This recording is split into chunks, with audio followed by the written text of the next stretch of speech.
సీతను మించిన జగన్మోహినిలు ఎందరు లేరు నా అంతఃపురం నందు. అనన్య దుర్లభమైన నా బాహుబంధమున కరిగిపోయి పరవశించుటకు. మరి ఎందుకో ఆ వికసిత నయనాలు, కొలువలు మించిన నీలాల కనులు, ఆమె కడగంటి చూపులలో కరిగిపోయినను నా పురుష జన్మ సార్థకమైనట్లే.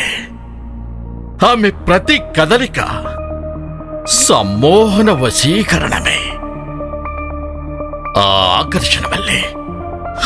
ఆకర్షణ వల్లే ఆమెపై ప్రేమ, మోహం, వ్యామోహం, ఉన్మాద వ్యామోహం. నా పట్టమహిషి మండోదరి నా శ్రేయస్సు కోరి సీతను విడవమని ఎన్నో పర్యాయం, ఎన్నో విధములుగా ప్రార్థించినది. నాలోని అహంకారం ఎందరో హితులు, సన్నిహితులు, సుతులు, సోదరులు, శ్రేయోభిలాషులు ఎందరు చెప్పినను నా చెవులకు సోకలేదు. కేవలం ఆమె మీద నాకు గల మాయా మోహమే ఈ వినాశనానికి కారణం.